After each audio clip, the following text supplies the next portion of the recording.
I've been itching to order seeds, but I have a problem.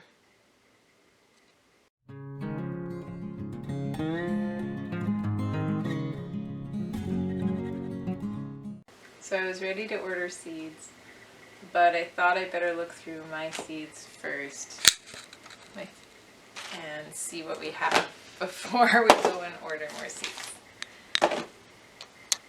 My family thinks I have a bit of a seed addiction. They might be right, I might have a problem.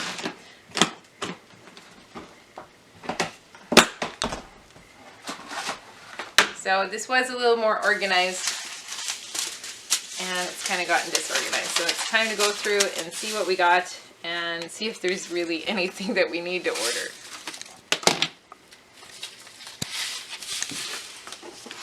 So this is my beans. These are my herbs. Cucumbers, melons. Cabbage family, so broccoli. And my tomatoes. And this is my lettuce. And my root crops. And this is supposed to be my corn, I think. It's got everything in there. So it looks like I have to do some organizing first. So I've been going through and checking with my seed viability chart to see, because I have a lot of old seed, and then organizing, and we've had quite a few to toss out because I kept seed from like 2014 and earlier.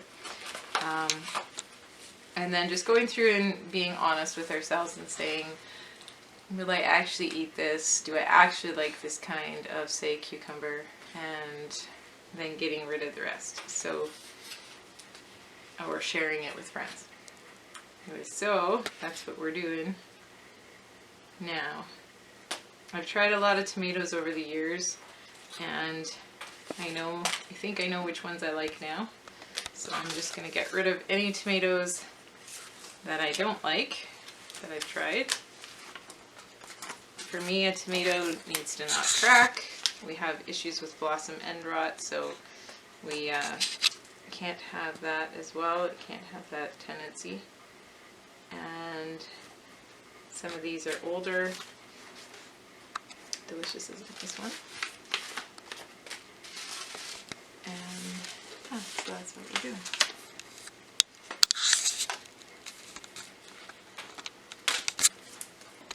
So over the years, my favorite tomatoes have been Drewsba was one of my.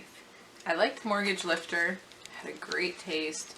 We did find in the greenhouse it still did crack a little, although I would grow Mortgage Lifter again. Drewsba was awesome, and we got it from Hawthorne Farms, and they're an excellent company.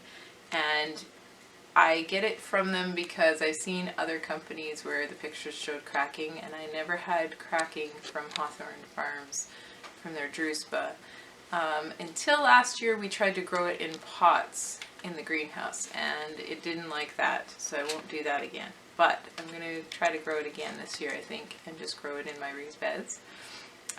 But the one tomato that really did the best last year in the pots, in the greenhouse with all the stress, because I was ignoring them because I was busy, was rose tomato. So I'll definitely be growing rose tomato again. And then there was this little orangey yellow cherry tomato that I'll have to get the name of and insert it, but it was fantastic, and it was huge, and it produced so much, and so we love that one. We're going to grow that again. And then there was this paste tomato. We have a hard time here. I add lime, I add Calphos to the ground, we add compost, we try to have even watering, even on a timer.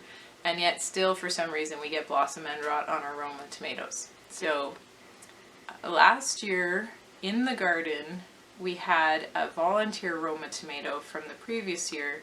And so we've tried to save some seed from that out in the greenhouse. So hopefully that will have overwintered again, and that would be a nice one because it didn't get any blossom end rot, and it did really well and was prolific. So we'll probably grow that. In the past as well, Sicilian saucer was a nice one, did crack, but it's huge and great for making sauce.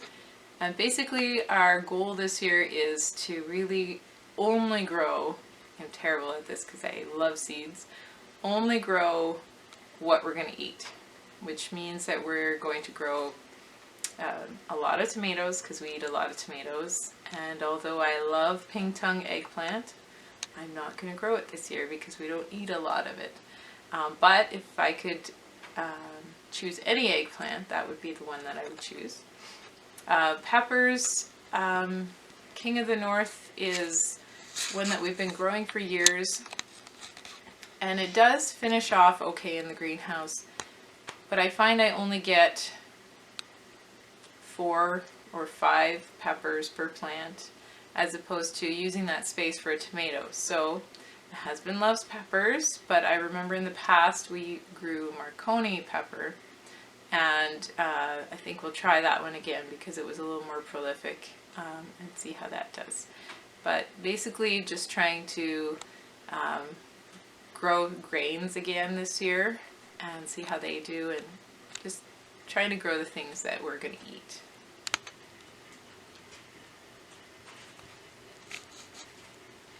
So I went through my seeds, I tried to dwindle them down. Tomatoes are always a problem for me.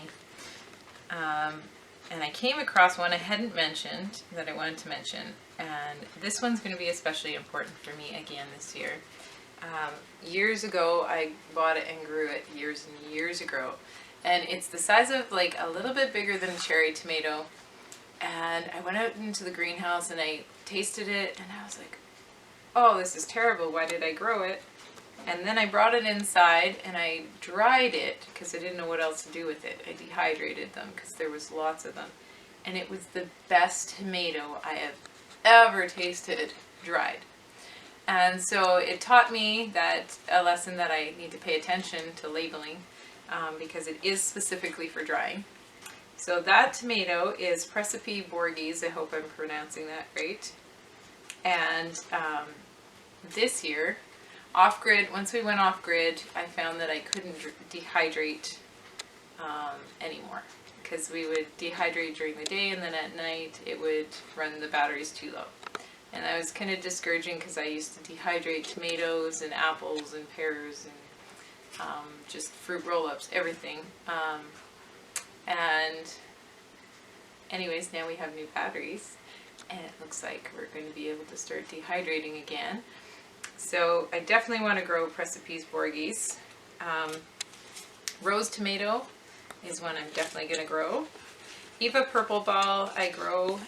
It's a nice blemish-free tomato, and I actually named my dog after that one. And Amish Paste, I think I'm going to try that one again. And Kellogg's Breakfast, absolutely wonderful tomato. And I was so excited because I found a bunch of those seeds. And Sicilian Saucer, I think because sauce is so important to me this year, I'll give it a try again. And then I'm going to just try a few different paste tomatoes to see what the right one is for us, as well as that one that we had volunteer in the garden, which I'm not sure what its name is. So I'm going to try Napoli Paste, Polish Linguiça, and there was another one somewhere. Oh, Amish Paste. And Alpaca. And those are our tomatoes, hopefully, for this year, unless I come across some fantastic tomato. Oh, Druzhba. I'm going to try growing some Druzhba as well. Alright, so tomatoes are done, root crops, we went through the melons, cabbage, peas, and now I have to go through my greens. Oh, there's going to be a lot of going through here. There's a lot here. See you in a bit. So the main reason I'm doing this today is because I was out at the feed store yesterday and I hadn't gone through my seeds yet, and I wanted dinosaur kale. And I was like, do I have dinosaur kale?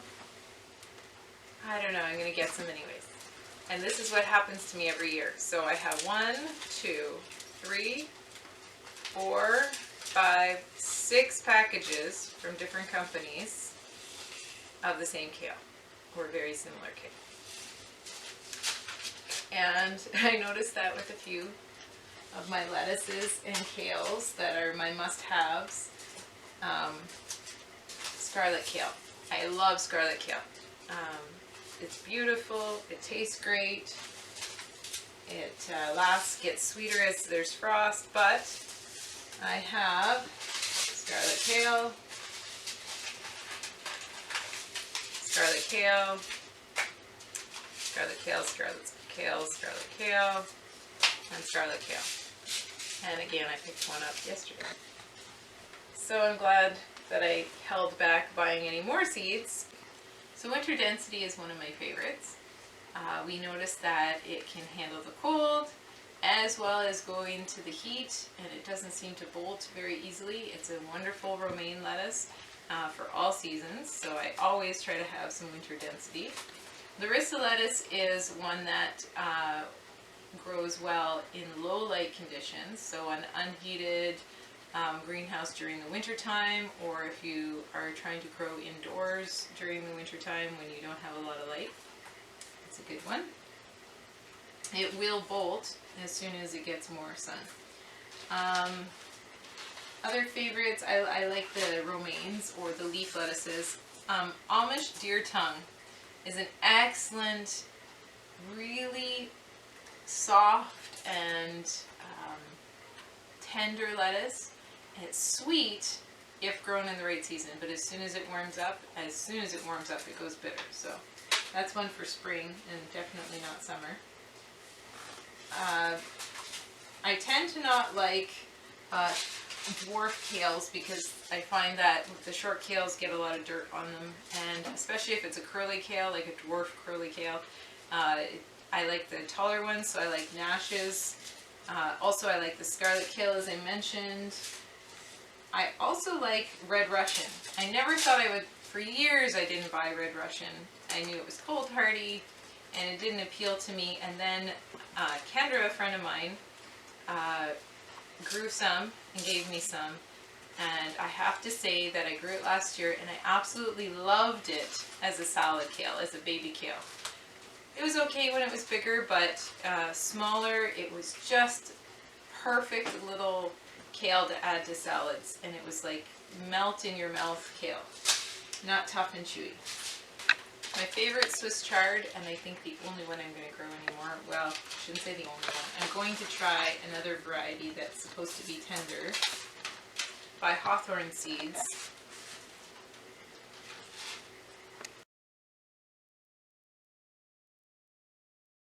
And I'm not going to try to pronounce it. My favorite Swiss chard is Rainbow Swiss chard, which I always end up having more than one package of for the same reason, that I love it and I buy it without checking to see if I have seeds first. But I love Rainbow Swiss chard. It'd probably be the only one I grow year after year. I like growing the oak leaf lettuces. That and romaine is probably the salad bowls. The oak leaves, the romaine, and the butter heads are my favorites. Well, it looks like I can pack all these back up.